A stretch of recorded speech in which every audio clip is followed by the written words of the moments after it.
Hello guys, আপনারা সবাই কেমন আছেন? আশা করি সবাই ভালো আছেন। আজকে তিনটি বিষয় নিয়ে আলোচনা করতে চাচ্ছি। মেসি, নেইমার, রোনালদোকে নিয়ে। এই তিনজনের ভিতরে কে সেরা? মেসি, নেইমার না রোনালদো? প্রথমে রোনালদোকে নিয়ে বলি। রোনালদো এমন একজন প্লেয়ার যার মাথা গরম হয়ে গেলে মেসি, নেইমার তার সাথে টিকবে না। হয়তো মেসির বিশ্বকাপ আছে, রোনালদোর নাই।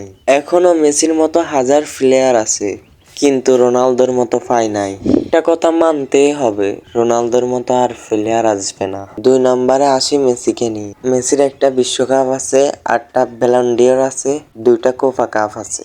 এগুলো এখনো কোনো প্লেয়ারের নাই। আর এগুলা দিচ্ছে মেসির দলের জন্য। মেসির দলের সব প্লেয়ার মোটামুটি ভালো, এমনকি গোলকিও। মানুষে বলে মেসি সবার থেকে ভালো খেলে, কিন্তু না, এটা ভুল ধারণা। মেসি এমন একজন প্লেয়ার যে সবসময় ভালো খেলতে পারে না। এমন ম্যাচে মেসি বলও পায় না। আপনার থেকে খারাপ লাগতেছে তাই না? এখন ভালো লাগবে। মেসি হয়েছে অন্যরূপ। তার কোন সময় খেলা উঠে কেউ বলতে পারে না। তার খেলা উঠলে কেউ ধরে রাখতে পারে না। তার খেলা উঠলে থাকবে 10 মিনিট, বেশি থাকবে না। এই 10 মিনিটের ভিতরে মেসি গোল দিয়ে দেয়।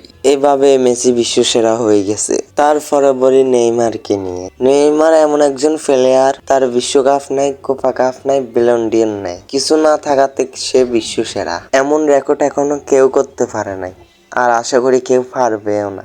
নেইমার সবসময় ভালো খেলে, কিন্তু মেসি সবসময় পারে না। নেইমার ইনজুরির কারণে ব্রাজিলের ভক্তরা অসহায়। এতে দেখা যায় সব থেকে ভালো খেলে রোনালদো। ওনার মেজাজ গরম হলে মেসি, নেইমার খানা নাই। 2 নম্বরে নেইমার, 3 নম্বরে মেসি।